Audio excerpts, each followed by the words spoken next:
प्रवचन करेंगे। जीवन का लक्ष्य क्या है ये बताएंगे आपको, जीवन का लक्ष्य क्या है, और इसके बाद बताएंगे आपको। अभी सुनिए।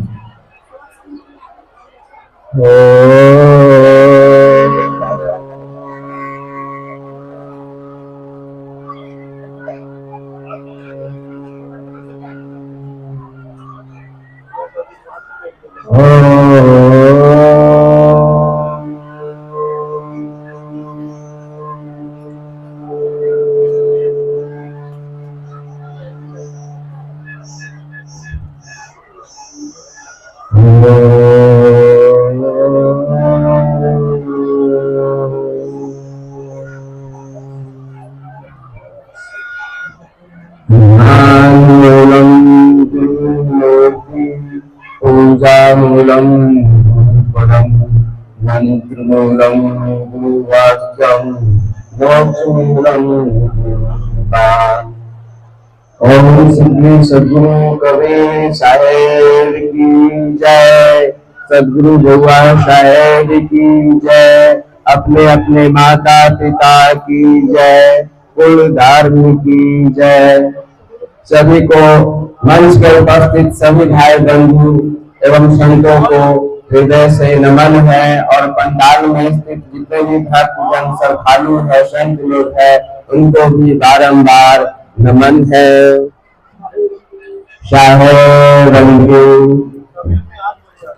मेरा सभी से प्रश्न है कि जीवन का लक्ष्य क्या है, क्योंकि सभी जानना चाहते हैं कि हम इस धरती पर क्यों आए हैं, कौन ऐसा कार्य है जो हम सभी मनुष्य बच्चे बन के इस तरह पर आते हैं और बुढ़ापा को प्राप्त नहीं करके चले जाते हैं और पुनः इस धरती पर आते हैं।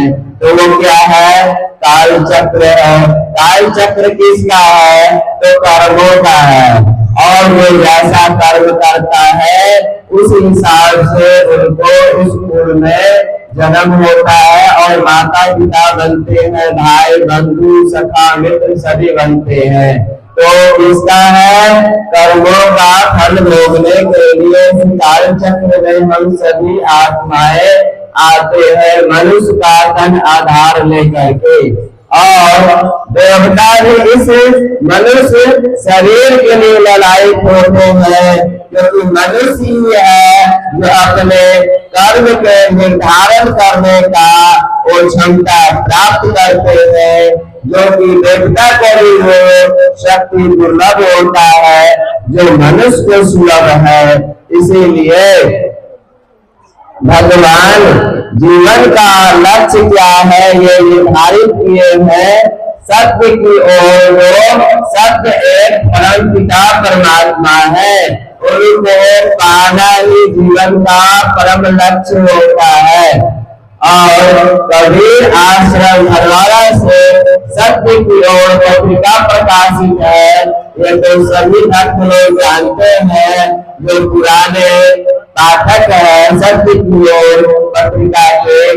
तो आप सभी जानते हैं कि सत्य की ओर पत्रिका यही संकेत करते हैं अब संगम युग आ चुका है। संगम का अर्थ ही होता है सत्संग, और जिसने सत्संग नहीं प्राप्त किया वो समझिए इस संगम युग जो परम पिता परमात्मा सभी के आत्माओं के पिता है उनके धन संपत्ति से वंचित हो जाते हैं, और वही संतान अधर्म की ओर चले जाते हैं जिसको असुर कहा गया है, दुर्योधन कहा गया है। दुर्योधन का अर्थ ही होता है दुर्बुद्धि। तो जिसको सद्बुद्धि परम पिता परमात्मा से नहीं मिला वह कहा जाएगा, दुर्बुद्धि को असुरी शक्ति को प्राप्त करेगा, न कि दैवी शक्ति को प्राप्त करेगा। इसका श्रीमद् भागवत गीता में भी अर्जुन ने निर्देश दिए हैं परम पिता परमात्मा। मैं शॉर्ट में बताऊंगा क्योंकि हम मेरे समय समय किसी के पास नहीं है। अभी बहुत सारे भजन गायन करने वाले हैं। इस संगम युग के बाद सत्युग जल्द ही आने वाले हैं। इसी का हम लोग रिहर्सल कर रहे हैं शिक्षा के माध्यम से और गुरु की परंपरा के माध्यम से। करोड़ों खरबों की संख्या में विश्व की जो आत्माएं हैं से अपना प्रयास रख रहे हैं। तो बाहर से नहीं बल्कि अंतर आत्मा से प्रयास करते हैं। वही जीवन में व्यक्ति सफल होते हैं और योग होते हैं। सफल योग बनाने के लिए गुरु और सदगुरु की स्थिति प्राप्त करते हैं। स्वयं सदगुरु कबीर साहब का अवतरण सदगुरु गोविंद साहब के रूप में दरबार में हुआ। ये बहुत लोगों को शायद अनुभव नहीं होगा, लेकिन मुझे अनुभव प्राप्त हुआ है जो आप लोगों के समक्ष में रख रहा हूँ। इसीलिए सत्य की ओर पत्रिका जो है यहाँ से आरंभ हुआ है, क्योंकि सदगुरु कबीर साहब का ही ये बुआ साहब के रूप में अवतरण दरबार में हुआ। अब सत्य दिन अति शीघ्र ही आने वाले हैं, जिसके लिए तरह तरह के पठन पाठन और धर्म की जो बहुत सारे रचना हो चुके हैं। लेकिन जो सदगुरु कबीर साहब की जो सत्य की ओर है ये अखंड है और इसका खंड कोई भी युग में नहीं हुआ है। और जो परम सत्य है, जो परम पिता परमात्मा के द्वारा ये स्थापित है। कबीर साहब का मुख्य ग्रंथ बीजक है और बीजक एवं श्रीमद् भागवत गीता में कोई अंतर नहीं है, क्योंकि जो गीता के पाठक है वो बीजक को भी समझ सकते हैं कि परम पिता परमात्मा जो सत्य है, जो परम पिता परमात्मा अविनाशी है, वही बीजक है। बीज का कभी अंत नहीं होता। वो तो सभी इंसान भाई बंधु मजदूर सभी जानते हैं कि बीज कभी समाप्त नहीं होता। वो सत्य बीज है जो गीता में भी भक्ति मार्ग में बताया गया है। लेकिन कबीर साहब मूल सत्य को प्रकट किए हैं, जो अंत काल में मुझे स्मरण करता है मेरे परम धाम को प्राप्त होता है। ये परम पिता परमात्मा गीता में भी बताया अर्जुन को, तो वही प्राप्त करेगा अपने धाम को जो आरंभ से बचपन काल से ही उस स्मृति के लब्धा को प्राप्त किया है। वही अंत समय में सुमन करेगा जो सुबह से लेकर शाम तक दिनचर्या कार्य किया है। वही परम धाम को प्राप्त करेगा और वही परम धाम ही मोक्ष का धाम है। तो इसीलिए सभी संतों से हाथ जोड़ के नमन है कि जो माता पिता जन्म दिए हैं, जो इस शरीर मिट्टी के 5 तत्व के टुकड़ा प्रदान करने में सहयोग किए हैं, शरीर पिंड को प्राप्त करने में सहयोग दिए हैं, उनको भोजन दे और वस्त्र दे और उनकी मनोकामना पूर्ण करे, ताकि आप मोक्ष के अधिकारी होंगे। और पूजा से पहले आप माता पिता को सेवा कीजिए। तीर्थ आपका माता पिता ही है और वही आपका संसार है, जो भक्ति मार्ग में भी दिखाया गया है कि रमेश जी अपने माता पिता को चक्र लगाए, 3 चक्र लगाए तो पूरे ब्रह्मांड का चक्र लगा लिए। तो इसी तरह आप धर्म की रक्षा करें, वो आपका धर्म है माता पिता का सेवा करना और उनकी मनोकामना को पूर्ण करना। क्योंकि आप बच्चे थे तो आपकी मनोकामना को पूर्ण किया, माता पिता ने आपको इस धरती पर आह्वान किया, आओ हे देव आओ मानव रूप में और मेरे जो वंश है उसको बढ़ाओ और इस धरा को हरा भरा करो।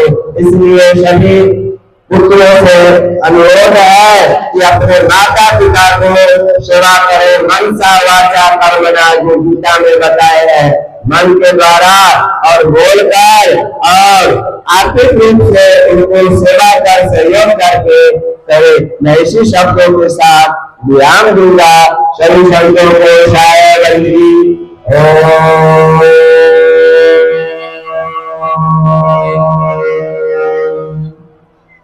Ganulam Gurumote, Ganulam Gurupadam, Mantumulam Guruvatam, Vakuram Gurupa.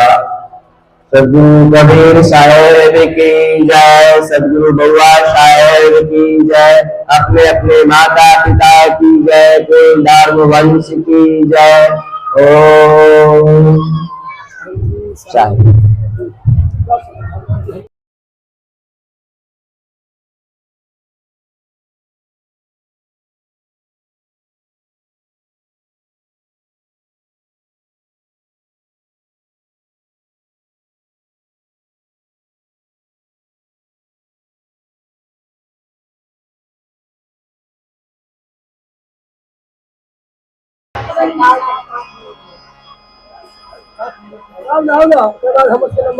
पर्ची पर्ची वहाँ पर है, एक के बाद अनाउंसमेंट अहाँ कर देबै।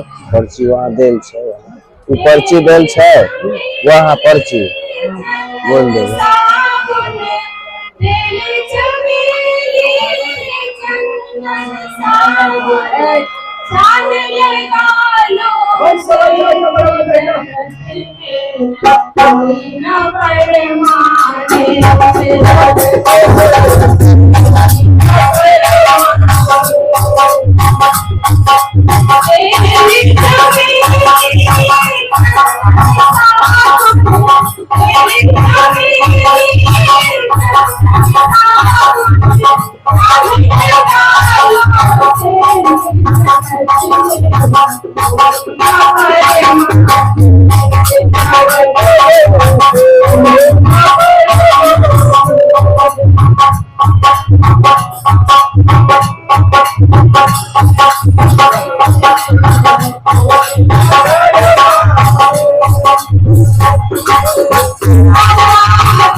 बहुत बढ़िया, बहुत बढ़िया। कोई नंबर है, हम नंबर है, कितना है हम नंबर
तो इसी के साथ हम अपनी गाड़ी को विराम देते हैं।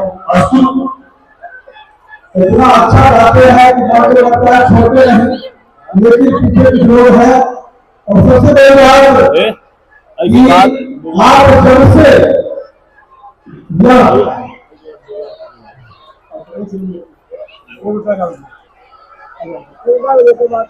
जब से ये सत्संग शुरू हुआ है, हर शाम से 5 बजे तक, 5 बजे से आज शाम के 5 बजे तक का टाइम था और सत्संग शुरू है।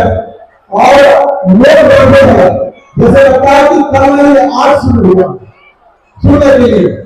और लोग लगता है कि होता ही गया, खत्म ही ना हो। और कोई और नहीं, एक भजन कुछ चीज आने वाली है, आप सुनिए।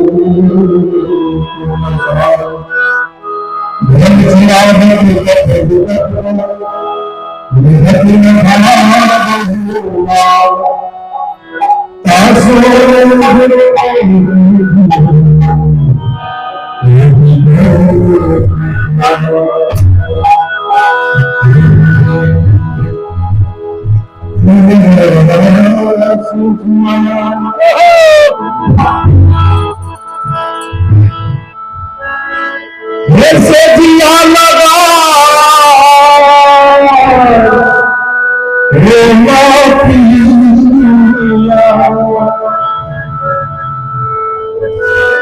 पिया के सुता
के सुता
गंगा जल छींच लियो आ गुरुदेव के एकदम ध्यान में लग जाओ,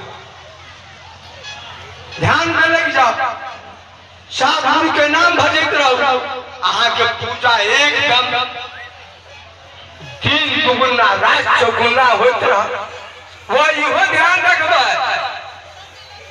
कि एक बेर माला लो लेलिए आ चल गेलिया गुरुदेव के यहाँ 10 वर्ष नहीं।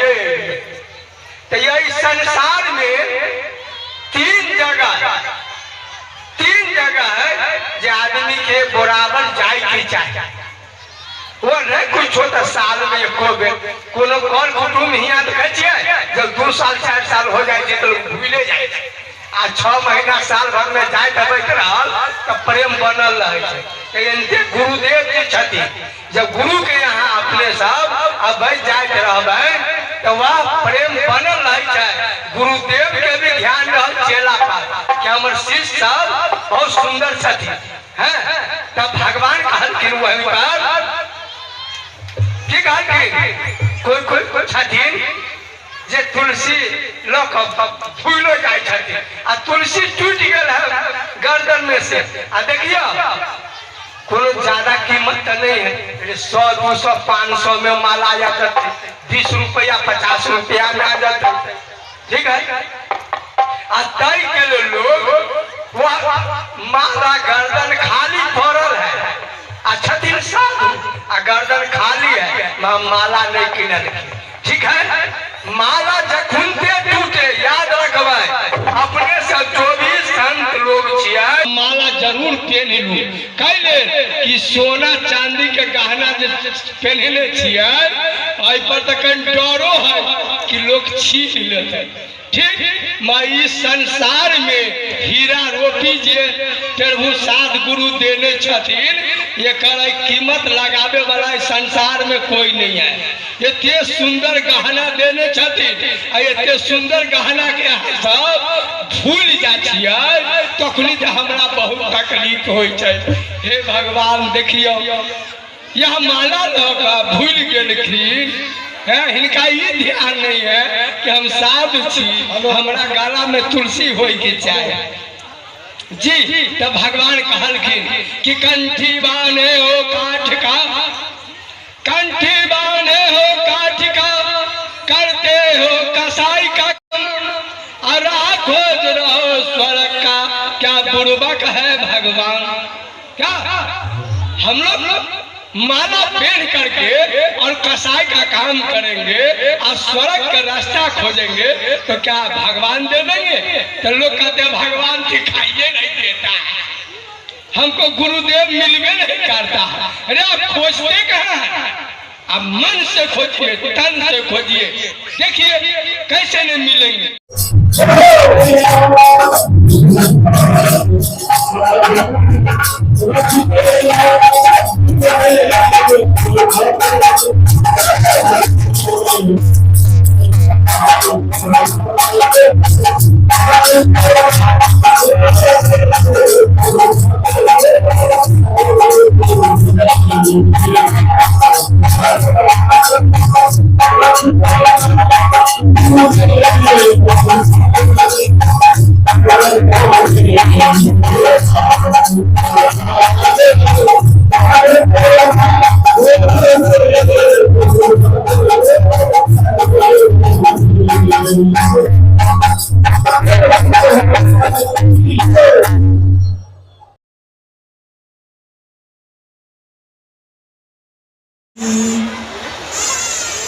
नमो नमो गुरुदेव जो नमो कबीर कृपा नमो संत शरणागता पाप ताप कर एक मरम ते दुई मुआ दुई मरम ते चार मरम ते छह मुआ चार पुरुष दुई नार। परम पूज्य प्रातः स्मरणीय सदगुरुदेव जी सत्संग में उपस्थित धर्मानुरागी सत्संग प्रेमियों भाइयों बहनों, आपके सामने सदगुरु कबीर की एक साखी को रखा। एक मरनते दू मुआ दुई मुरनते चार चार मरनते छह हुआ चार पुरुष दुई नार। वह क्या है जिसके मर जाने से हमारा जीवन गर्त हो जाता है। एक के मरने से 12 मरता है, अर्थात अगर साल में 12 महीने होते हैं 12 महीना किसी का बर्बाद हो जाए तो वह साल बर्बाद कहा जाता है। इसी तरह एक के मरने से जिस प्रकार 12 महीना बर्बाद होकर साल बर्बाद हो जाता है, उसी तरह एक के मर जाने से मनुष्य का जीवन व्यर्थ हो जाता है, क्योंकि अब तो साल बर्बाद और जीवन बर्बाद दोनों बराबर है। तो तो वह कौन सा चीज है जिसके मरने से 12 मर जाता है? वह एक है सत्संग। एक सत्संग के मर जाने पर हमारा आचार विचार समाप्त हो जाता है, और आचार विचार के समाप्त हो जाने पर 4 ब्रह्मचर्य आश्रम, गृहस्थ आश्रम, वानप्रस्थ आश्रम और संन्यास आश्रम, चारों बर्बाद हो जाते हैं। और जब ये 4 खत्म होता है तो 6 मर जाता है। 4 पुरुष 2 नार, अर्थ धर्म काम और मोक्ष, ये 4 पुरुष हैं, और 2 विद्या, परा और अपरा विद्या, ये 2 नारी है। अर्थात 4 पुरुष और 2 नारी, ये 12 खत्म हो जाता है एक सत्संग के मरने से। सत्संग, संसार में कोई ऐसा व्यक्ति नहीं है जिसके अंदर अच्छाई और बुराई दोनों नहीं हो, जिसके अंदर भला और बुरा दोनों तरह का विचार नहीं हो, लेकिन वह दोनों कुमति और सुमति दोनों उसके अंदर रहता है, लेकिन वह सोई ही रहती है। कुमति और सुमति दोनों सोई रहती है। आया है ना कि सुमति कुमति सबके उड़ रही, वेद पुराण निगम अस कही, कि सुमति और कुमति सबके अंदर है, लेकिन वह सोई हुई है। उसका संगत जिससे होता है वह जग जाता है। संत से संगत हो जाए तो सुमति जग जाती है, और असंत से संगत हो जाए तो कुमति जग जाती है। जिसके घर से सुमति बाहर जाने लगे तो समझिए उसके परिवार का अकल्याण है, और जिसके घर से कुमति बाहर जाने लगे तब समझिए उसके परिवार का कल्याण शुरू हो गया है। देखिए, राम और रावण की लड़ाई होने वाली थी। सीता के खोज में हनुमान लंका में गए, और लंका में जाते हनुमान किसको उठाए? विभीषण को। विभीषण उठा और उसमें सुमति जग गई। हालांकि वह भी तो राक्षसी कुल का था, बहुत कुछ समझाया, लेकिन उठाया था उसे राक्षस, इसलिए उसके अंदर सुमति सोई रह गई, कुमति जग गई। तो संगत का असर होता है सुमति और कुमति पर। एक बार कुमति पहुंची ब्रह्मा के पास, और ब्रह्मा से कहती है कि पिताजी, क्या मैं आपकी बेटी नहीं हूँ? कौन कहता है कि तुम मेरी बेटी नहीं है? तुम मेरी बेटी है। तो फिर लोग सुमति को अधिक चाहते हैं, हमको क्यों नहीं चाहते? आप यह बताइए कि आप हमको अधिक मानते हैं कि सुमति को अधिक मानते हैं? ब्रह्मा जी सोचे तो बड़ा विचित्र प्रश्न कर दिया, अधिक किसको मानते हैं? अगर हम कहते तुमको अधिक मानते हैं तो यह भी गलत होगा। हम कहें कि सुमति को अधिक मानते हैं तो भी गलत हो जाएगा। तो ब्रह्मा जी ने कहा इसके लिए परीक्षा देनी होगी, दोनों महल को परीक्षा देनी होगी, तब हम यह निर्णय ले सकते हैं कि किसको अधिक मानते हैं, किसको कम मानते हैं। तो एक गंतव्य स्थान को चुना गया, और ब्रह्मा ने कहा हे कुमति, तुम उस गंतव्य स्थान को चक्कर मार के लौट के आओ। और जब वो लौट के चली आई तो सुमति को कहे कि तुम भी उस स्थान को चक्कर मार के लौट के आओ। वह भी लौट के आई।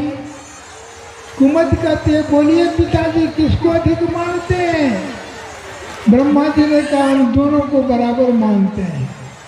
अंतर इतना ही है कि जब तुम जा रही थी ना तब तुम सुंदर लग रही थी, और सुमति जब आ रही थी तब सुंदर लग रही थी। किसी के परिवार में कुमति अगर जाने लगे तब समझिए उस परिवार का कल्याण है, और जिसके परिवार में कुमति आने लगे, सुमति जाने लगे तो समझिए उस परिवार का अकल्याण है।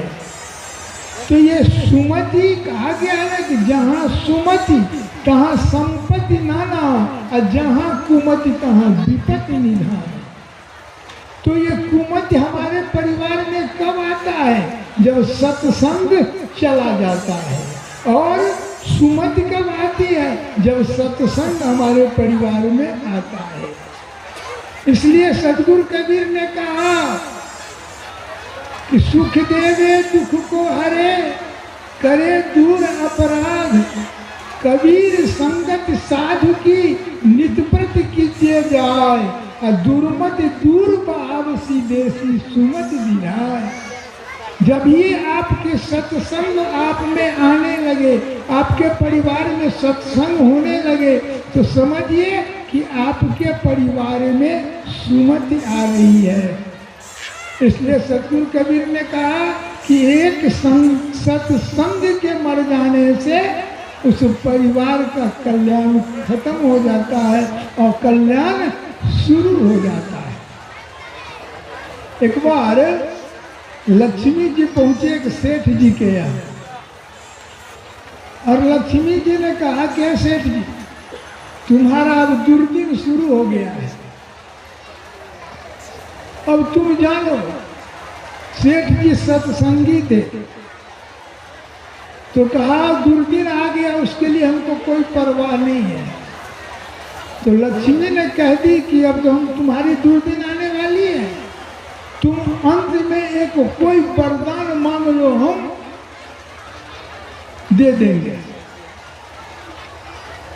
तो सेठ जी ने कहा कि अगर वरदान ही देना चाहते हैं, एक ही वरदान, तो एक वरदान दे दीजिए कि हमारे परिवार में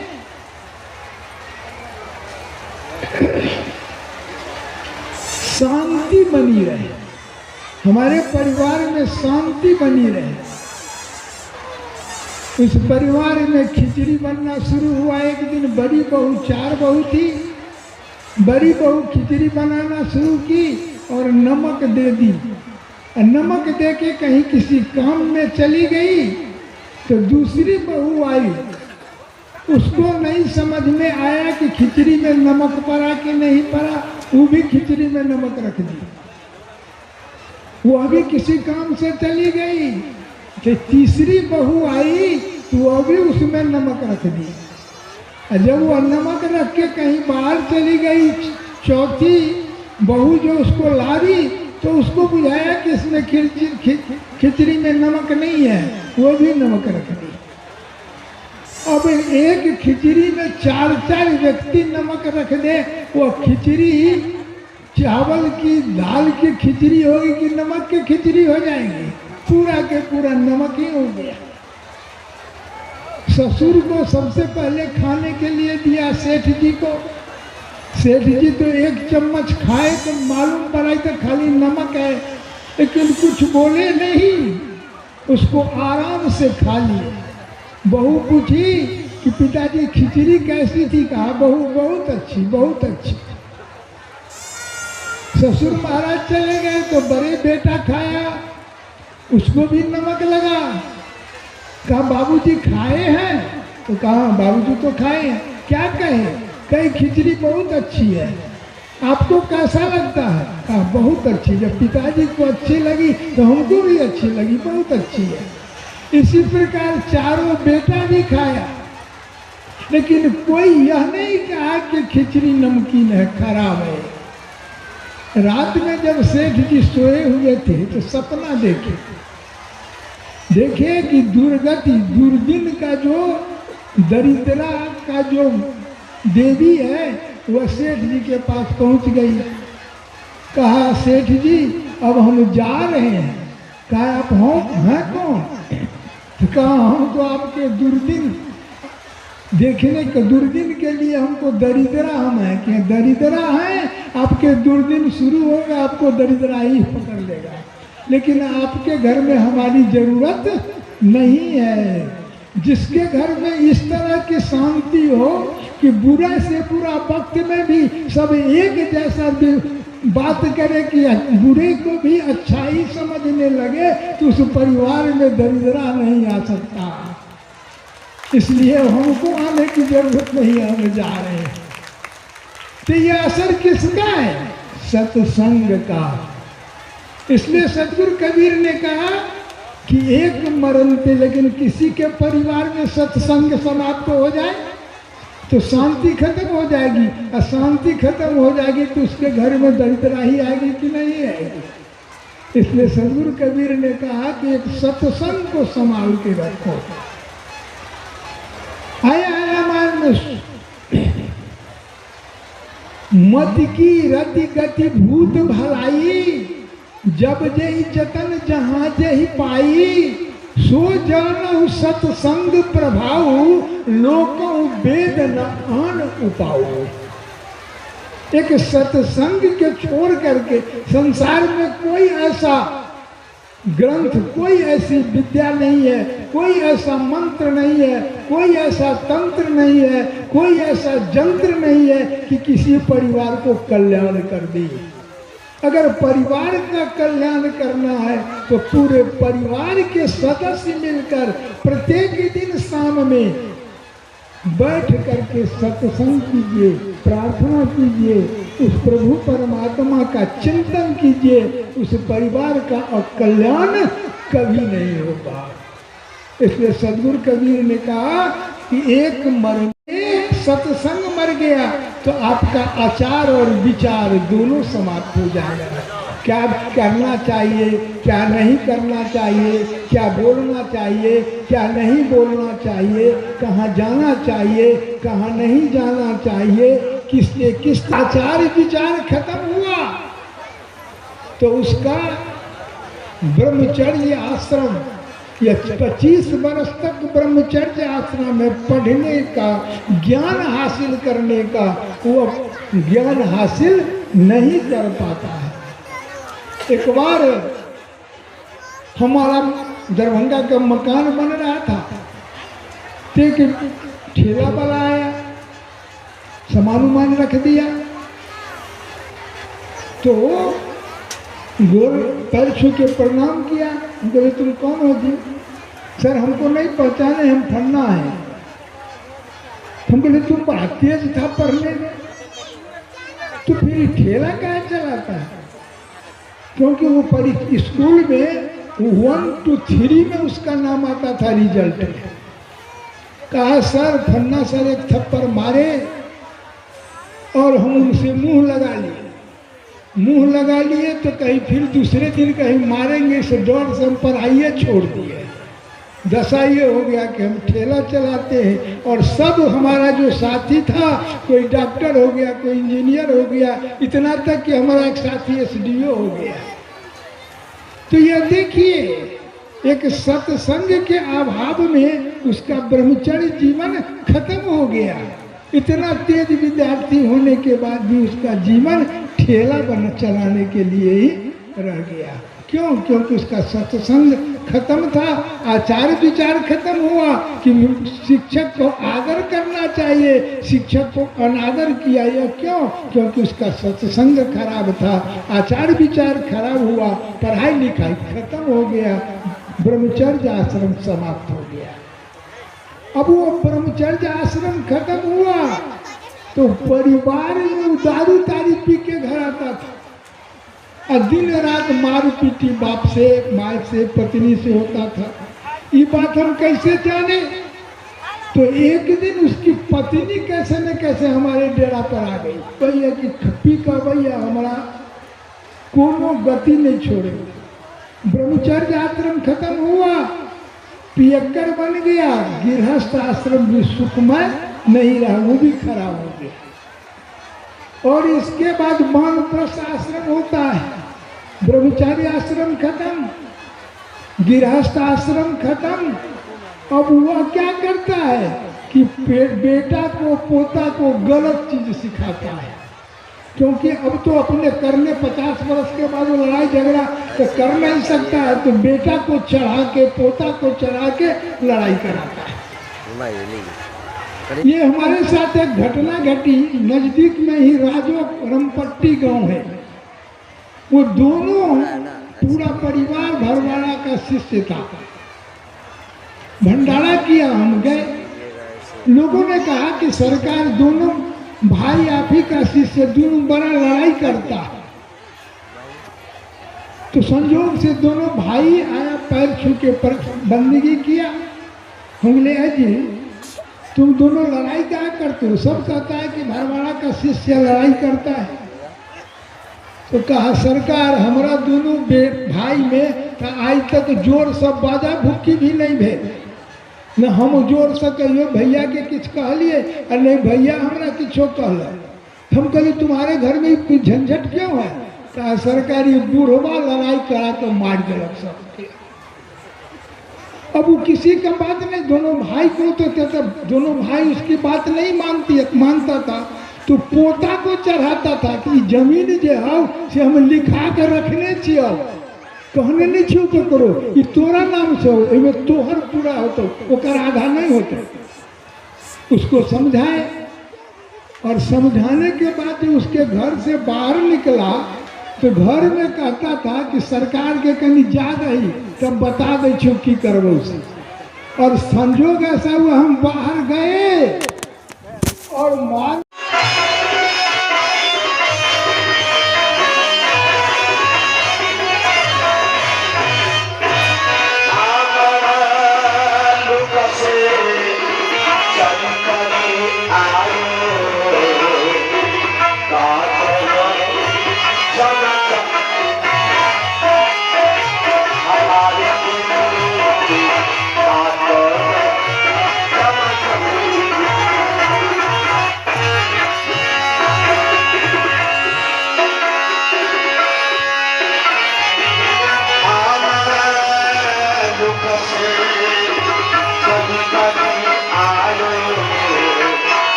चारो सतगुरु साहेब हमारे गुरु तरफ है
बहुत गई थोड़ी रही थोड़ी भी अब जाए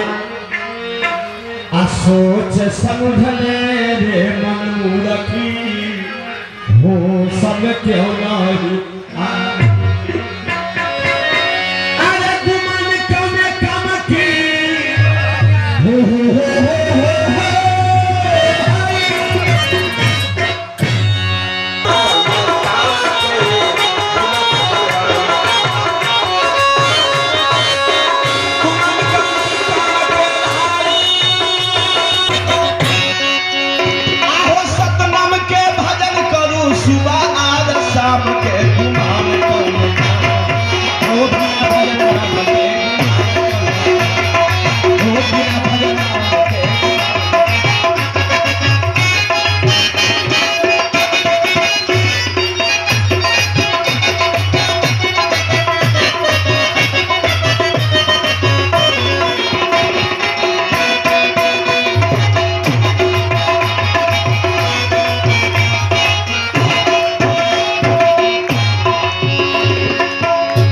की चमरा के अरे बेगी आला जूता बोले अरे बेगी आला जूता बोले भाई हो आहो मानव के चमरा में गौरी छादाम के दुकान गौरे आहो मानव एक सत्संग मर गया तो आपका आचार और विचार दोनों समाप्त हो जाएगा।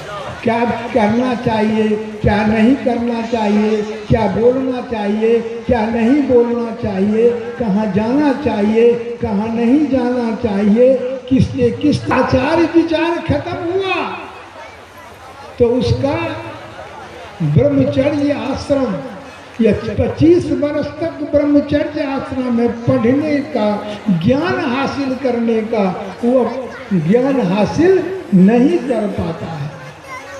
एक बार हमारा दरभंगा का मकान बन रहा था, एक ठेला वाला आया, सामान उमान रख दिया, तो गोर पैर छू के प्रणाम किया। बोले तुम कौन हो जी? सर हमको नहीं पहचाने, हम फन्ना है। हम बोले तुम बड़ा तेज था पढ़ने में, तो फिर ठेला क्या चलाता है? क्योंकि वो पढ़ी स्कूल में 1 to 3 में उसका नाम आता था रिजल्ट में। कहा सर फन्ना सर एक थप्पड़ मारे और हम उनसे मुंह लगा लिए। मुंह लगा लिए तो कहीं फिर दूसरे दिन कहीं मारेंगे, इस डर से हम पढ़ाइए छोड़ दिए। दशा ये हो गया कि हम ठेला चलाते हैं और सब हमारा जो साथी था, कोई डॉक्टर हो गया, कोई इंजीनियर हो गया, इतना तक कि हमारा एक साथी एसडीओ हो गया।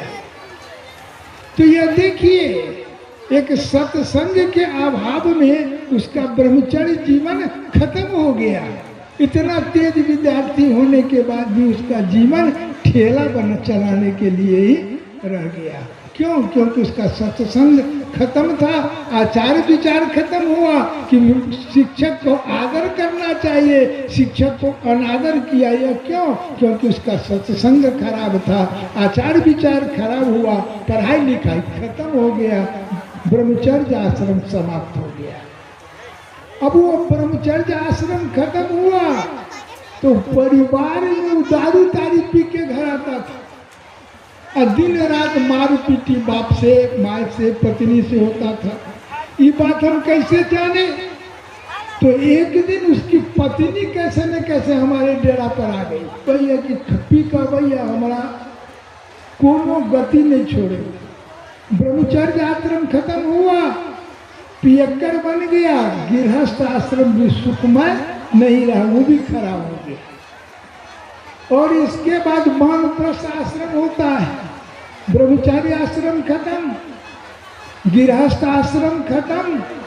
अब वह क्या करता है कि बेटा को, पोता को गलत चीज सिखाता है, क्योंकि अब तो अपने करने 50 वर्ष के बाद वो लड़ाई झगड़ा तो कर नहीं सकता है, तो बेटा को चढ़ा के, पोता को चढ़ा के लड़ाई कराता है।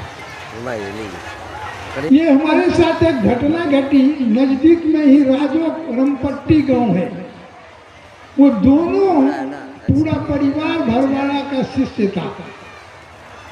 भंडारा किया, हम गए, लोगों ने कहा कि सरकार दोनों भाई आप ही का शिष्य, दोनों बड़ा लड़ाई करता है।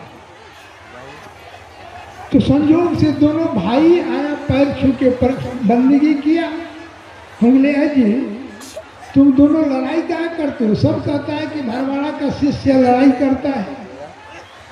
तो कहा सरकार हमारा दोनों भाई में आज तक जोर सब बाजा भुक्की भी नहीं भेल, न हम जोर से कहियो भैया के किछ कहलिए और नहीं भैया हमरा किछो कहल। हम कहली तुम्हारे घर में कोई झंझट क्यों है? कहा सरकारी बूढ़वा लड़ाई करा तो मार दिलक सबके। अब वो किसी का बात नहीं, दोनों भाई को तो दोनों भाई उसकी बात नहीं मानता था, तो पोता को चढ़ाता था कि जमीन जो है से हम लिखा के रखने छियो, कहने नहीं छो तो करो, ये तोरा नाम से हो, इनमें तोहर पूरा हो तो ओकर आधा नहीं होता। उसको समझाए और समझाने के बाद उसके घर से बाहर निकला तो घर में कहता था कि सरकार के कहीं जा रही तब बता दे छो की करबो से। और संजोग ऐसा हुआ हम बाहर गए और मार